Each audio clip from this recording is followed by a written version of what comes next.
Boa noite. É com alegria que estamos começando mais esta live da Escola Bíblica Dominical de nossa igreja para os professores e também para os alunos. Nós ficamos muito felizes quando você escolhe participar da nossa Escola Bíblica Dominical. E isso tem sido abençoador, porque através da Escola Bíblica Dominical nós estamos alcançando pessoas que jamais iríamos alcançar. E você é responsável por isso. Quando você tem compartilhado esse link, quando você tem enviado na sua rede estas lives, isto tem permitido que outras pessoas também possam ouvir e conhecer a palavra de Deus. Então, não deixe de dar o seu like, não deixe de compartilhar.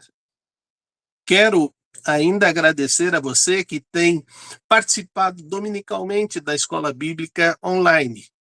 É lógico que gostaríamos muito de que você estivesse lá presencialmente, mas não podendo estar, é muito bom estar com você aqui, estudando a palavra de Deus. Como você sabe, começamos um novo trimestre e nesse novo trimestre estamos estudando a carta aos Hebreus. Toda a apresentação da carta aos Hebreus foi dada pelo pastor Cristiano na aula passada, então você pode acessar a aula número 1 e então conhecer toda a introdução. Hoje nós vamos estar abordando a superioridade do Filho de Deus.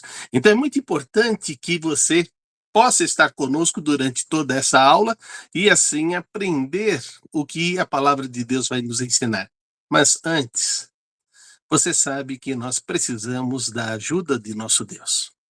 Então vamos clamar a Ele, vamos pedir a Ele que fale a cada um de nós. Amantíssimo Deus e Pai, te louvamos e te agradecemos pelo privilégio de estudar a tua palavra. Te agradecemos porque sabemos que o Espírito Santo é quem vai nos guiar a todo o ensinamento e a toda a verdade. Por isso, trabalhe em nossas vidas, nos dando sabedoria e direção, para que possamos exaltar e glorificar o teu santo nome. Aumenta a nossa fé e dá-nos entendimento. Continua abençoando a nossa igreja, Igreja Batista em Vila Matilde, mas também todas as tuas igrejas espalhadas na face da terra. Abençoa cada aluno que está participando e também toda a sua família. É isso que nós suplicamos em nome de Jesus. Amém.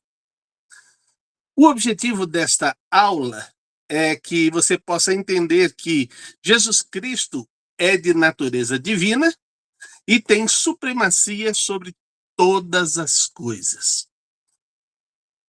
Cristo é o nome acima de todo nome. E uma ordem dada por Deus está determinando que um dia todo joelho se dobrará e toda língua confessará.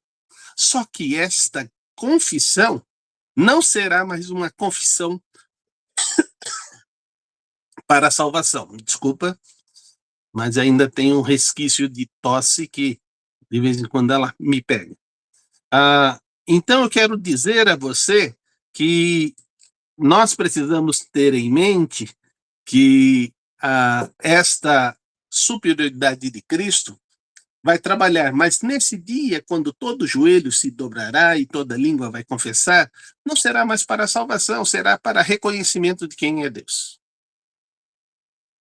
Por isso, eu quero lhe fazer um convite. Conheça Cristo. E em conhecendo a Cristo, eu não tenho dúvida nenhuma que você vai fazer um maravilhoso convite de convidá-lo a fazer parte de sua vida. Não há melhor situação para ser vivida na face da terra. Não há um amigo como Cristo. E ele está lhe convidando. Vinde a mim, você que está cansado e oprimido, e eu te darei o alívio. O alívio de Deus é total. O alívio de Deus é surpreendente. O alívio de Deus mostra como é bom ter este amigo em nossas vidas. Mas também vamos compreender que a superioridade e a suficiência de Cristo deve trazer plena segurança para o cristão ah, no mundo, neste mundo. Eu queria que você entendesse o seguinte: muitas vezes nós duvidamos daquilo que Deus promete. E a palavra de Deus diz que Deus vai cumprir rigorosamente tudo aquilo que está escrito. Então é muito importante termos isso em mente. Mas também devemos compreender que Cristo é superior aos anjos. E como objetivo específico, devemos trabalhar na natureza divina e entender que esta natureza divina deve estar acima de todas as situações de nossa vida. Por isso ele diz: quem quiser vir a mim, negue-se a si mesmo, tome sua cruz e siga-me. Então, quem não deixar pai, mãe, filhos, filhas, por amor de mim, não será digno de mim. Cristo deve ocupar o primeiro lugar. Todas as demais coisas vêm depois de Cristo. E aí vamos viver uma vida abençoada. Então, ao trabalharmos nesta situação, queremos abordar logo o texto áureo que está em Hebreus, capítulo 1, e pode então já ficar com a sua Bíblia aberta em Hebreus 1. Vamos ficar só nesse capítulo e vamos trabalhar nele todo. Quer dizer, já começamos a trabalhar na aula passada nesse capítulo. E agora vamos dar sequência a esse estudo na carta aos Hebreus. Leia para mim, um dos alunos, Hebreus 1, de 10 a 12.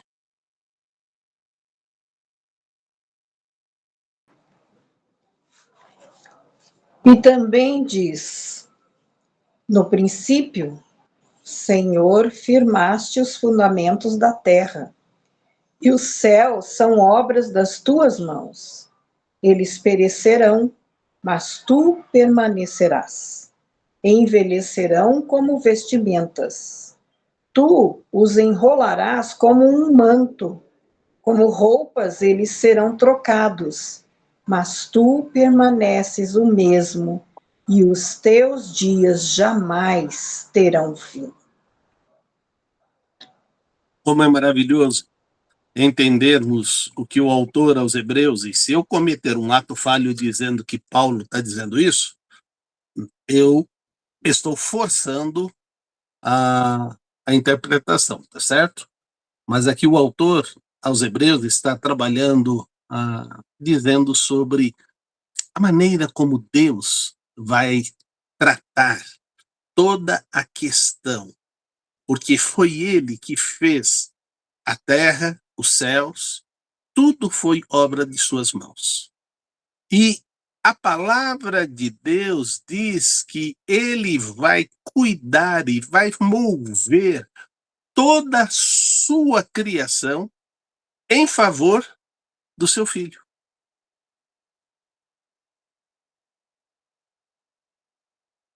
Eu fico imaginando quando uma pessoa compra um terreno limpo e nesse terreno começa a construir sua casa, e ele diz quantos cômodos vai ter a sua casa, ele diz o que vai ter de lazer na sua casa, e ele vai construindo com muito amor, com muito carinho, e depois ele traz a família para morar nesta casa. Deus fez assim. Ele criou os céus e a terra, criou tudo o que nós vemos, e depois trouxe o homem e a mulher para habitar nesse novo lar. E este homem foi rebelde, desrespeitou a ordem de Deus, cometendo assim o pecado. E esse pecado o tirou desta moradia.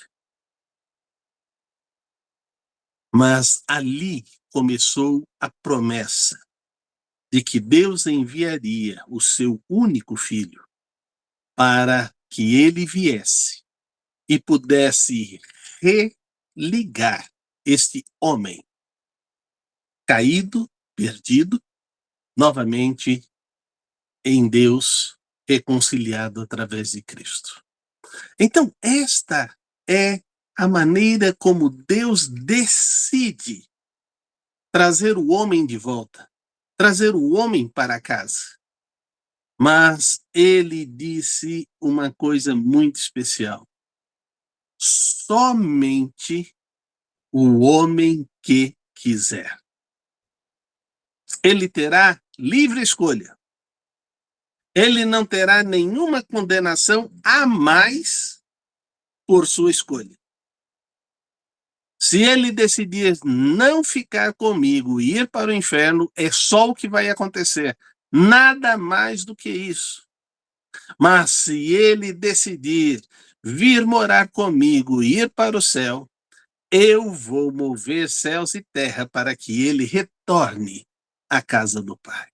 É assim que Deus está trabalhando com cada um de nós. É assim que Deus está trabalhando para que nós pudéssemos entender que Ele vai nos enrolar, Ele vai nos proteger, Ele vai nos aquentar, Ele vai nos dar tudo aquilo que nós precisamos para que verdadeiramente possamos viver todos os dias que com Ele não terão fim eternamente na sua presença. Isso é maravilhoso. E é isso que Deus está propondo para nós. Então vamos entender um pouco sobre a revelação de Deus por meio de Cristo. Então, veja como isto começa. Há muito tempo Deus falou de muitas vezes e de várias maneiras aos nossos antepassados por meio dos profetas. Mas nestes últimos dias nos falou por meio do Filho, a quem constituiu herdeiro de todas as coisas e por meio de quem fez o universo. O Filho é o resplendor da glória de Deus, a expressão exata do seu ser, sustentando todas as coisas por sua palavra poderosa. E depois de ter realizado a purificação dos pecados, ele se assentou à direita da majestade nas alturas, tornando-se superior aos anjos. Quanto ao nome que herdou, é superior ao deles. Então, nesses primeiros 4 versículos, Deus está falando como ele fez toda a tratativa no passado. No passado não havia Bíblia, não havia os manuscritos. Então a profecia tornava o profeta boca de Deus. E é isso que nós precisamos entender. Por isso que no passado o falso profeta sofria na sua falsa profecia. Hoje, o profeta faz nos lembrar aquilo que Cristo falou, porque o Espírito que habita em nós não dará uma nova revelação. Por isso nós temos que entender o que é profecia e o que é profetada. O que é isso, pastor? Profetada é aquilo que as pessoas imaginam e saem dizendo por aí que não tem nenhum tipo de embasamento na palavra de Deus. Certa vez, conversando com uma pessoa, ela disse que estava muito triste porque recebeu uma profecia e essa profecia iria fazer com que eles desfizessem o casamento. E eu disse, antes de você me contar mais sobre essa profecia, qual foi a segunda profecia que essa pessoa falou? Ela disse, por que a segunda? É porque geralmente esses que trabalham na profetada, eles fazem mais de uma profecia. E ela disse, meu pai não ia morrer, mas seu pai morreu. É verdade, meu pai morreu. Então você, não tendo a confirmação da segunda profecia, você passou a crer na primeira? Sabe o que a palavra de Deus diz? Que se alguém falar e não proceder da palavra de Deus, que ele seja considerado anátema, que significa maldito. Então nós precisamos entender que Deus falou aos profetas e esses profetas se tornaram boca de Deus.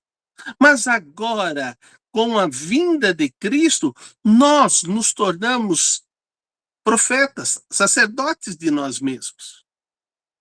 Nós temos livre acesso à presença do Pai. Ele abriu o Santo do Santo para que você pudesse ter um íntimo relacionamento pessoal com Cristo. E essa é a grande bênção. Por isso eu gostaria que você pudesse entender essa situação. Mas nesses 4 versículos, eu gostaria que você abrisse o seu microfone e trouxesse para mim características que o texto está dizendo sobre Jesus. Bom, aqui você tem muitas informações relevantes, né? Então, primeiro ali, a partir do versículo 2, justamente pegando esse gancho que o pastor Salvi falou, você tem Cristo como o profeta de Deus. Quando você estuda teologia e vai estudar a cristologia, você conhece os 3 ofícios de Cristo. Então, sacerdote, nós vamos abordar muito nessa carta, rei e profeta. E ainda ele vai nos dizer, olha, ele, nos últimos dias, foi falado por meio dele, Deus falou por meio do seu próprio filho. Este filho, ele é o dono de todas as coisas, por isso que ele diz aqui, a quem constituiu o herdeiro de todas as coisas. Este filho é aquele que, por meio dele, Deus fez todo o universo, ainda no versículo 2. Versículo 3 diz que a glória de Deus, ela resplandece através do filho, então o filho é a expressão da glória de Deus, ele é o próprio Deus se feito homem, feito carne, feito pessoa, né, se fez dessa forma, o versículo 3 vai dizer isso. Ele é o sustentador de todas as coisas por meio da sua palavra poderosa. Ele está à direita do Pai nas alturas, ele é o Rei dos Reis, e o versículo 4 nos diz também que ele é superior a todo e qualquer ser celestial, né? Então, são algumas das coisas que eu enxergo nesses 4 versículos. Muito bem. Então está diante de nós o próprio Cristo se apresentando.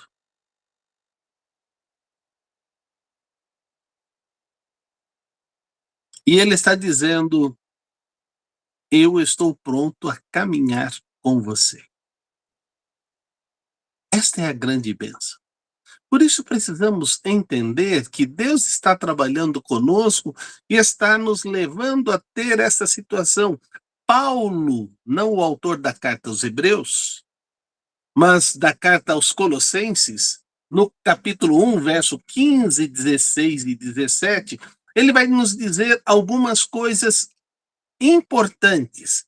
Vamos olhar esse texto, Colossenses 1, 15, 16 e 17. Pode ler.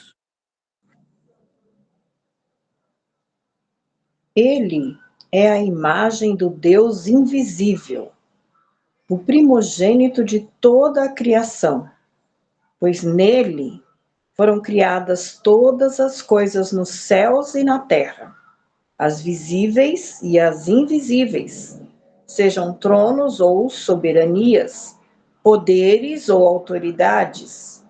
Todas as coisas foram criadas por ele e para ele. Ele é antes de todas as coisas, e nele tudo subsiste. Quando nós falamos que Deus está no controle, ele está dizendo de uma maneira muito clara que ele não entregou esse controle a ninguém. Do Senhor é a terra e a sua plenitude, o mundo e aquilo que há no mundo. Deus está no controle. E quando Deus está trabalhando, dizendo que Ele está no controle, Ele está dizendo que tudo foi criado para Ele e tudo subsiste nele. Pare e pense um pouquinho sobre isto. Se tudo subsiste nele, e se você, como filho de Deus, pode pedir, e Deus fala que Ele vai atender, então por que você não pede? Eu ouvi uma pessoa dizendo o seguinte: ah, pastor, eu já tenho tantas coisas que eu não preciso pedir mais nada. Eu falei: se você tem bastante coisas, é que você não entendeu que você não é dono de nada. Como assim eu não sou dono de nada? É verdade, você não é dono de nada. Há uma parábola que Jesus contou sobre um rico. E Deus abençoa todos, justos e injustos. E este rico foi abençoado por Deus e ele diz assim: o que eu vou fazer com esta super nova safra que é imensa? Ah, já sei. Eu vou derrubar os celeiros e vou construir celeiros ainda maiores. E vou dizer: alma, tem muitos bens e depósito, come, bebe, regala-te. E Deus aparece a ele e diz: louco, hoje eu vou pedir a tua alma e tudo isso que você tem, para quem vai ser?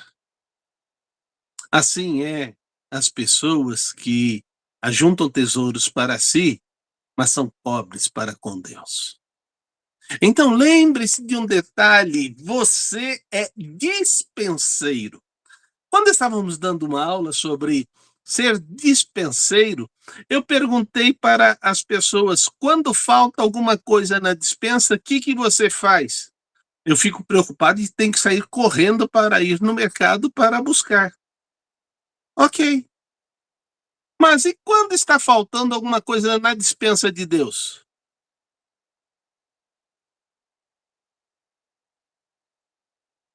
Aí eles ficaram pensando, pensando, pensando. Na despensa de Deus não falta. Como que não falta? Se falta na sua casa, falta na despensa de Deus.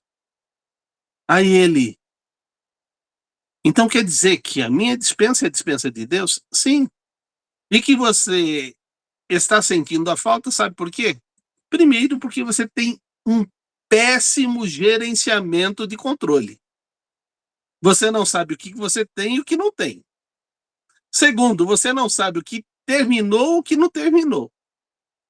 Esses últimos dias, meu pai foi me entregando remédio por remédio, um dia atrás do outro. E eu ia na farmácia, comprava, voltava com os medicamentos que ele tinha pedido, e ele falava: olha, precisa esse aqui que eu encontrei. E aí eu ia lá, buscava: olha, mas eu encontrei mais esse aqui para você comprar também. Porque eu disse para ele: pai, eu queria comprar todos os medicamentos para minha irmã não ter problema de ter que sair e ir na farmácia, porque as farmácias são longe da casa dela. Então eu queria ver se resolvia todo esse problema aqui, já em São Paulo, se eu fosse com todos os medicamentos. Aí, ontem à noite, eu achei que tinha terminado. E hoje de manhã ele disse: olha, eu não tomei o remédio de hoje porque não tinha. Eu falei: o senhor não notou ontem, quando o senhor tomou, que era o último? Eu não reparei isso. Eu falei: como que você pega o último remédio, toma e não acha que é o último? Passou, mas precisa comprar. Eu falei: tá bom, pai. Então, quando terminar a live, eu vou para a farmácia comprar o último remédio, que eu espero que não apareça mais nenhum outro quando eu for na farmácia hoje, porque amanhã eu levo ele lá para minha irmã. Então, eu quero te dizer que da despensa de Deus não falta nada, porque tudo subsiste nele. E se nós pedirmos com fé, e se nós pedirmos segundo o critério, o padrão de Deus, vai acontecer.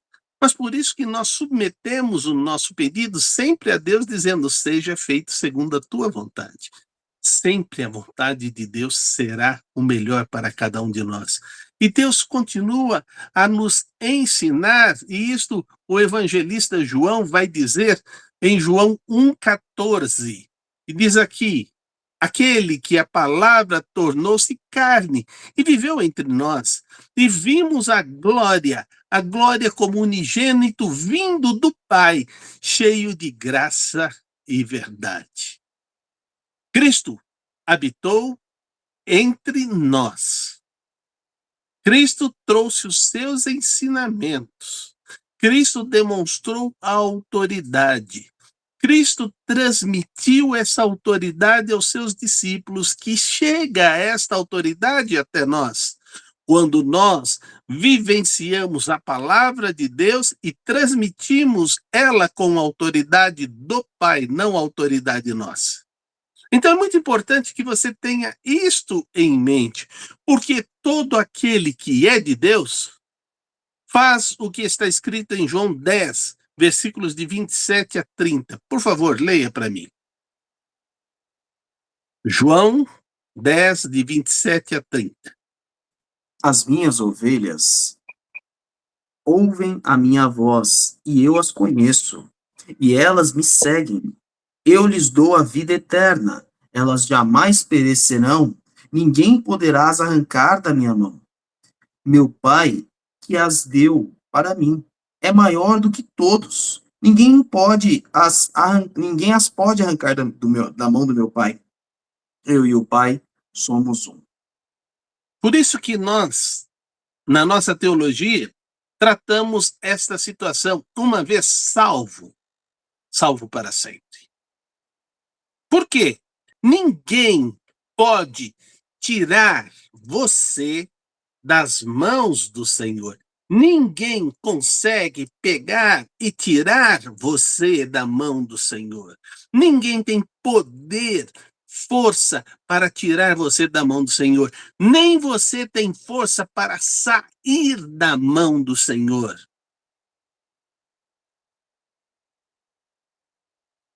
Por isso que ele diz: todo que o Pai me dá virá a mim. Eu não lanço fora. E ele vai morar comigo no céu, porque eu tenho dado a ele a vida eterna. A vida eterna, gente, não é algo que a gente vai viver lá. A vida eterna é algo que a gente começa a viver aqui. Estava ministrando a aula passada, e aí então queria dizer aos surdos, numa linguagem de português, com uma linguagem concreta e uma linguagem abstrata. Queridos, teve que fazer tanta volta porque não existe essa palavra concreto e abstrato para o surdo. E eles tiveram que, então, tornar um sinal para dizer concreto e outro sinal para dizer abstrato. E depois de entender isto, eu fiz uma pergunta. Então, Deus na sua vida é concreto ou abstrato? Todos eles disseram abstrato. Eu disse, não, Deus na minha vida é concreto. E aí eles, não é abstrato? Não, concreto. E eles ficaram então sem entender. E eu disse, eu me relaciono com Cristo há 55 anos que eu sou filho dele. Eu faço pedido, ele atende. Ele fala comigo, eu obedeço. Eu tenho trilhado uma vida de caminhada com Deus, aonde Deus para mim é real. Deus está em mim. E porque Deus está em mim, eu percebo a sua glória sendo manifestada, coisas sobrenaturais acontecendo por causa da glória de Deus. Eu vivenciei uma experiência de oração fantástica. Nós estávamos em Monte Alto e tínhamos que colocar 3 caminhões de concreto na laje que iria fazer o piso do primeiro andar do templo. E então fechou o tempo e nós começamos a colocar o concreto, como caiu uma chuva leve, essa chuva molhou a parte de baixo que era de terra e o escoramento não aguentou a pressão do concreto em cima. E então todos os homens desceram, quando cedeu o concreto, todos os homens desceram e foram escorar as outras salas que eram embaixo, e foram todas escoradas e todas firmadas, enquanto um outro grupo foi lá retirar todo o concreto que estava na sala para não endurecer, e outro grupo foi começar a montar uma nova laje em cima para depois colocar o concreto. E o tempo fechou. Mas fechou de dar aquela chuva, aquela tempestade que não teria a menor chance. E eu disse, vamos parar e vamos orar. E o pessoal disse, pastor, já vai chover? E ainda o senhor quer parar para a gente orar? Isto. Senhor, todo o recurso nosso está naqueles caminhões. Em 2 horas perde a validade desse concreto. Se a chuva vier, nós perdemos o concreto. A obra é tua, o recurso é teu, esse concreto é teu.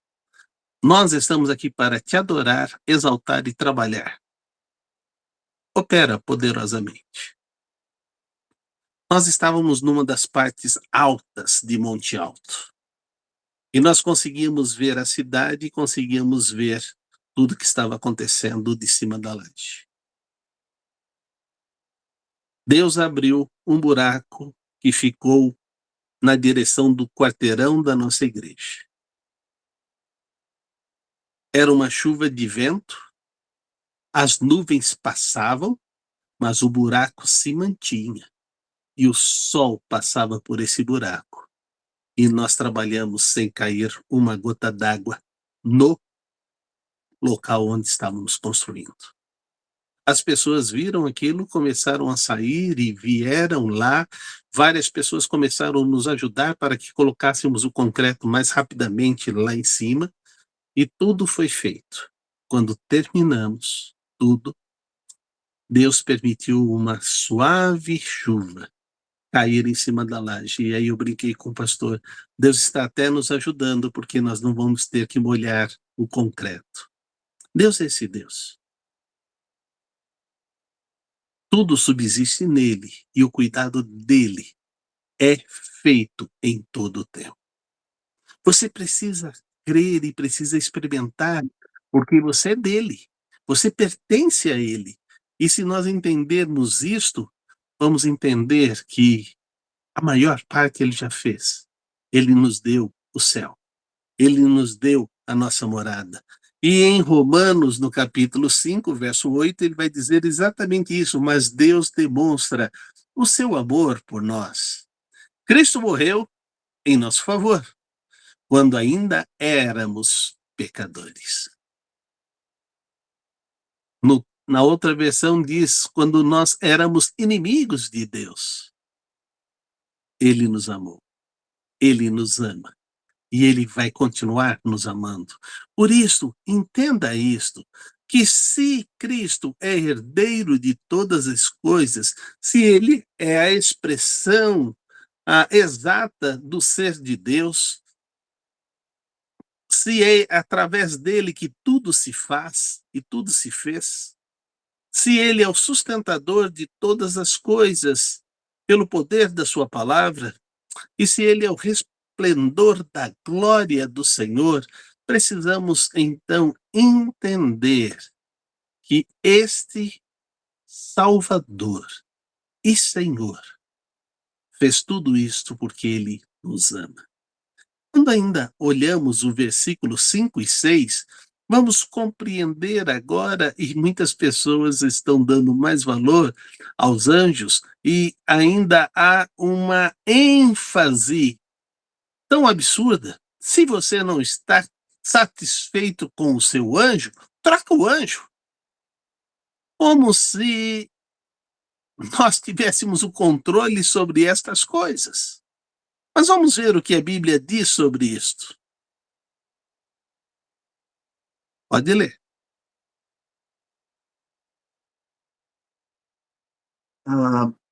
Hebreus 1, do 5 ao 6, 5 e 6?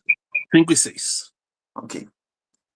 Pois qual dos anjos Deus alguma vez disse: Tu és meu filho, eu hoje te gerei?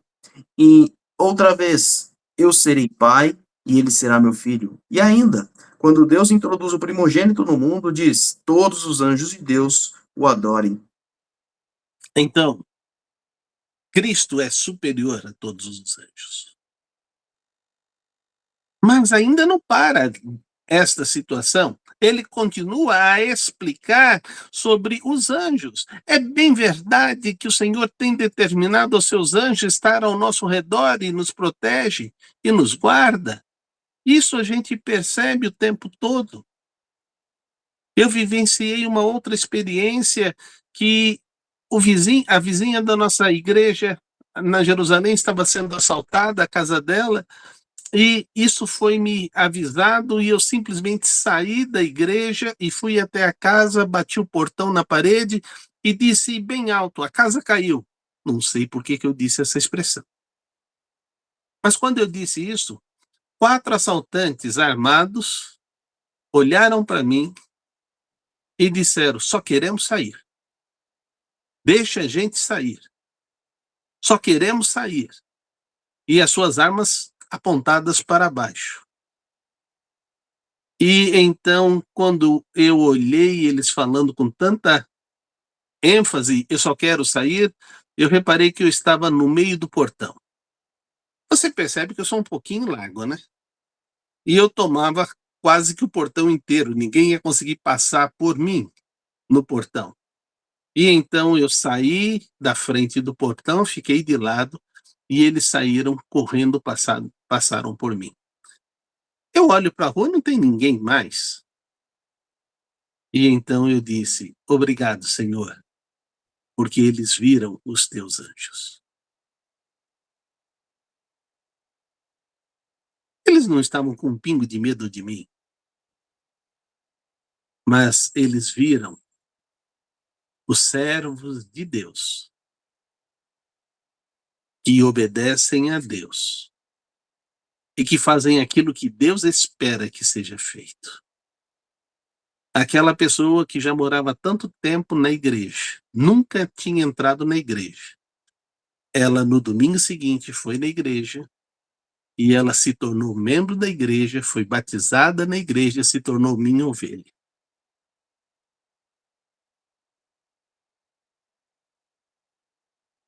Deus nos convida a vivenciarmos e experimentarmos o seu poder, a sua glória sendo manifestada em todo o tempo. Estas são as bênçãos de Deus. Por isso o Salmo de número 2, verso 7, o salmista vai dizer: proclamarei o decreto do Senhor. E ele me disse: tu és meu filho, hoje te gerei. Deus já pela profecia estava dizendo o que iria acontecer em Cristo. E ele diz ainda em 2 Samuel 7,14, eu serei seu pai e ele será meu filho. Quando ele cometer algum erro, eu o punirei com castigos dos homens, com açoites aplicado aos homens. Deus está falando sobre nós que somos seus filhos. E ele está também dizendo que ele vai nos corrigir porque ele nos ama. Nenhuma criança entende que o pai está disciplinando porque ama. Ah, se meu pai amasse, ele faria todas as coisas que eu quero, independente se seja certo ou errado. Não, esse não é o pai que ama. O pai que ama é o pai que corrige. O pai que ama é o pai que dá a direção segura e exata para o filho viver.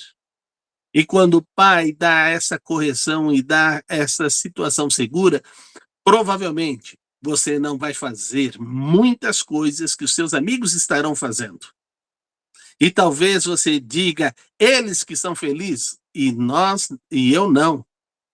Lá na frente, você vai abrir os seus olhos e vai dizer como você foi poupado de experimentar tantas coisas na sua vida que eles experimentaram e ficaram com estas marcas. Então entenda isto, que Deus está trabalhando em nós e está dizendo algo muito importante, mas ele continua dizendo que Cristo é soberano aos anjos. E isso está ainda nos versículos de 7 até o versículo 9. Hebreus 1, de 7 a 9. Por favor, leia. Quanto aos anjos, ele diz: ele faz dos seus anjos ventos e dos seus servos clarões reluzentes. Mas a respeito do Filho diz: o teu trono, ó Deus, subsiste para todo sempre. Cetro de equidade é o cetro do teu reino. Amas a justiça e odeia a iniquidade. Por isso, Deus, o teu Deus, escolheu-te dentre os seus companheiros, ungindo-te com óleo de alegria. É o 9? Isso, obrigado, irmã. Hum. Entenda isto que Deus está colocando. Primeiro, mostrando a soberania de Cristo. Mostrando por que ele veio e para que ele veio. Mostrando que ele vai se tornar o único entre Deus e os homens. Não há salvação. Não há como ir a Deus se não for através de Cristo. Me desculpe, você que está buscando vários outros caminhos. Uma hora você vai chegar à conclusão que se Deus não tivesse enviado Jesus, não haveria caminho nenhum. Mas porque ele enviou a Jesus, há um caminho. E esse caminho é Cristo. Eu gostaria que você refletisse em tudo que você já fez. Certa vez, uma pessoa conversando comigo e disse o seguinte: pastor, deixa eu fazer uma pergunta. Se a religião batista for um erro, se o cristianismo for um erro, se não houver nada disto, o que o senhor vai fazer? E eu disse, posso fazer uma pergunta? Como eu sou na sua religião? O senhor é um bom devoto na minha religião. O senhor faz o melhor dos melhores. Ok, obrigado por isso, eu não sabia disso. O senhor gasta sua vida em favor dos outros. Então o senhor é um bom devoto. Então deixa eu fazer agora uma segunda pergunta. E se na sua religião tudo estiver errado? E se na minha religião é o que é certo, que só Cristo salva, onde você está? No inferno. Onde? No inferno. Onde? Ele disse, no inferno. Então eu estou bem nas duas.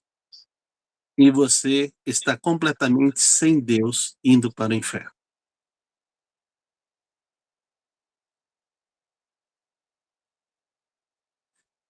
Há um hino que diz, tão perto do reino, mas sem salvação. A questão de 10 anos atrás, eu voltei a pregar na primeira igreja do meu ministério. E fui lá pregar no aniversário da igreja. E lá encontrei ele, que é agora o sogro do atual pastor. E eu fiz uma pergunta: como é que está ele? Ele continua sendo o cristão mais cooperativo na igreja, mas ainda não aceitou Jesus Cristo como Salvador. Ele continua sendo e estando perto do reino. Eu gostaria que você entendesse: estar perto do reino não tem privilégios, não tem salvação. Você escuta tudo que os outros falam, você vê eles experimentando a glória e a graça de Deus, mas você não tem nada. E tudo que você faz, faz por regras, por uma religiosidade que não faz nenhum sentido. Quando as pessoas me perguntam o que é proibido na igreja, eu disse: se Deus convida você, vinde a mim como você está, como que eu vou dizer que há alguma proibição? Porque Cristo vai trabalhar na sua vida e vai lhe oferecer algo melhor para você deixar a vida no passado. É assim que funciona. E à medida que nós vamos abrindo mão e vamos abraçando Cristo, vamos viver fazendo aquilo que Deus espera de nós. Mas veja como é maravilhoso ver ainda ele dizendo e mostrando sobre a situação que ele é o superior aos anjos, Cristo é superior aos anjos. E ele está agora no versículo 10 a 12 de Hebreus, Hebreus 1, de 10 a 12. Nós já lemos esse versículo, mas vamos ler de novo. E também diz: no princípio, Senhor, firmastes os fundamentos da terra, e os céus são obras das tuas mãos. Eles perecerão, mas tu permanecerás. Envelhecerão como vestimentas.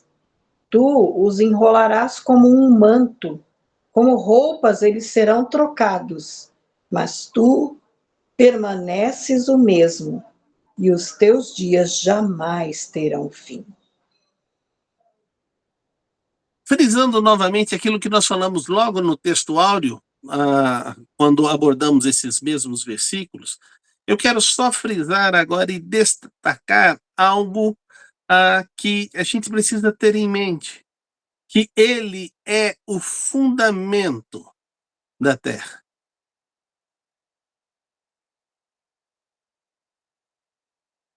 Olha, de fundação eu entendo um bocado, por ter vivido 40 anos mexendo com construção. E eu sei o que vai dar mais ou menos certo e o que não vai dar muito certo, não. Vejo quando é exagerado e vejo quando faz sentido tudo aquilo que está sendo feito. E eu queria te dizer o seguinte: quando nós estamos construindo sobre um fundamento correto e concreto, nossa casa vai permanecer firme na tempestade. Eu quero jogar agora algumas coisas de comparação. Por que você se casou?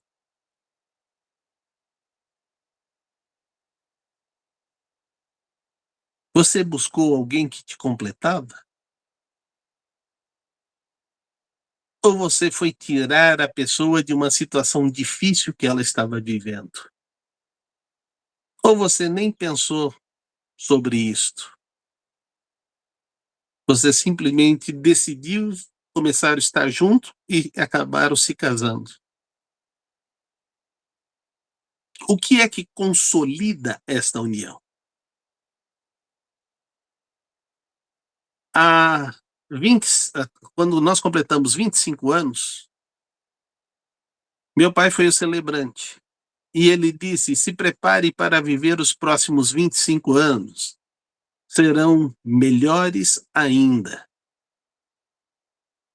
Eu quero te dizer que este fique em casa que foi da pandemia, para nós, consolidou e firmou mais a nossa união.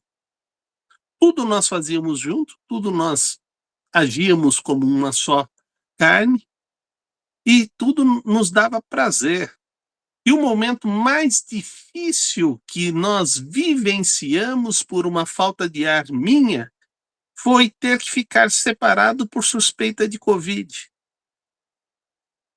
Então a Emilce não entrava mais no quarto onde eu estava, ela deixava a comida na porta do outro lado, ela se afastava e eu abria e pegava o prato, comia, depois ela desinfetava todo o prato que eu tinha comido e pegava e lavava e tudo mais. Foi momentos difíceis para nós. E quando terminou o período de contágio, o abrir da porta e dizer pode vir, foi um momento muito especial para nós dois.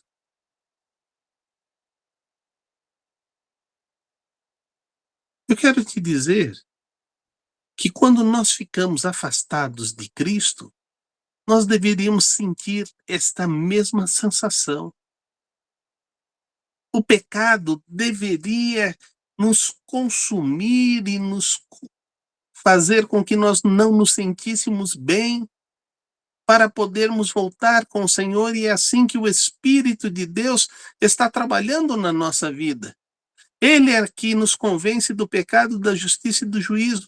E ele está dizendo aqui, principalmente na próxima parte, que Cristo se tornou este mediador entre Deus e os homens. Por isso, vamos nos versículos finais desse capítulo, aonde vai dizer algo muito importante nos versículos 13 e 14. Pode ler, por favor.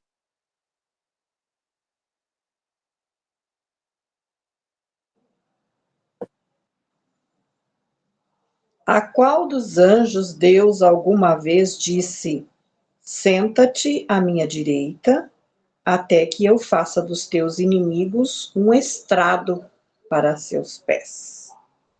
Os anjos não são, todos eles, espíritos ministradores enviados para servir aqueles que hão de herdar a salvação? A qual Deus coloca Cristo como aquele que vai ser o mediador. E ele se torna o mediador entre Deus e os homens. Ele se torna o único que pode nos ligar até Cristo. Mas também coloca para nós que estes anjos estarão nos abençoando e nos servindo como servos. Servos que somos todos nós. E por isso deveríamos ter a alegria de servir. Mas o que eu quero frisar aqui, que é que quem sentou à direita de Deus é Cristo.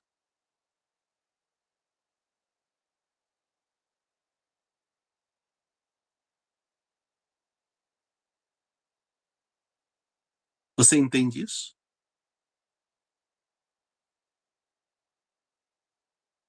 E é ele que também vai nos julgar. Ele não veio julgar, mas agora ele estará na função de julgar. E veja o que vai acontecer no julgamento. E isso está escrito em Mateus, no capítulo 25, nos versículos de 40 a 46. O julgamento será terrível. Mas ele está dizendo agora como será, para que nós não façamos parte deste julgamento, mas que nós estejamos na presença do Pai, vivendo com ele, para que verdadeiramente nem passemos por esse julgamento. Vamos ver o que ele está dizendo? Pode ler. O rei responderá: digo-lhes a verdade, o que vocês fizeram a algum dos meus menores irmãos, a mim o fizeram. Então ele dirá aos que estiverem à sua esquerda: Malditos, apartem-se de mim para o fogo eterno, preparado para o diabo e os seus anjos. Pois eu tive fome, e vocês não me deram de comer, tive sede, e nada me deram para beber. Fui estrangeiro, e vocês não me acolheram. Necessitei de roupa, e vocês não me vestiram. Estive enfermo e preso, e vocês não me visitaram. Eles também responderão: Senhor, quando te vimos com fome, ou com sede, ou estrangeiro, ou necessitado de roupas, ou enfermo, ou preso, e não te ajudamos? Ele responderá: Digo-lhes a verdade. O que vocês deixaram de fazer, alguns destes mais pequeninos também a mim deixaram de fazê-lo. E estes irão para o castigo eterno, mas os justos para a vida eterna.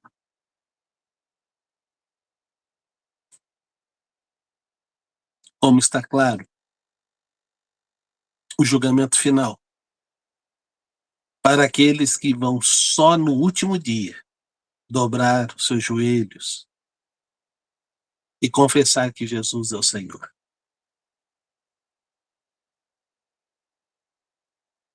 Antes que seja tarde, não permaneça no caminho que você está indo, mas tome a decisão de experimentar uma vida com Cristo. E ele está dizendo que o inferno, que é tão real, tão concreto como o céu, não foi criado para você. Foi criado para o diabo e os seus anjos. Por isso é necessário que você tome posse da vida eterna, porque é seu privilégio aceitar o convite de Jesus.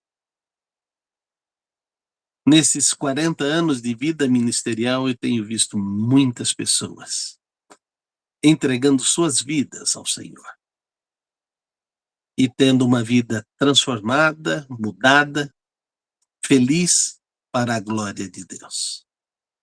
Eu queria encerrar esta lição fazendo um convite que você pense sobre Cristo ser superior a tudo. Que você possa refletir em que lugar Cristo vai estar na sua vida. Eu sei que mais uma vez o Natal se aproxima. E talvez mais uma vez o aniversariante na sua casa fique de fora. Sabe por quê? Porque você não quer ter a vida eterna. Porque você não quer ter o céu.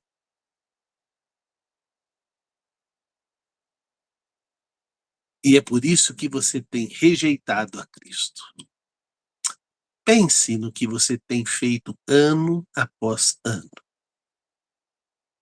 Veja como, mesmo você não sendo dele, como Deus cuida, como Deus abençoa. Reflita que as coisas não estão acontecendo por um acaso ou por uma coincidência, mas as coisas estão acontecendo pela providência de Deus. Nosso desejo, ao ministrar esta live, é que você, refletindo nisto, possa, primeiro, mudar a sua decisão. E, em segundo lugar, compartilhar com outras pessoas que estavam pensando como você pensava no passado. E, graças a Deus, você mudou. Que Deus te abençoe a você, abençoe sua família, abençoe sua empresa, seus negócios, e que em tudo a graça de Deus permaneça sobre sua vida, mas receba-o como Salvador de sua vida. Amém? Amém. Obrigado pela aula, pastor Salvi.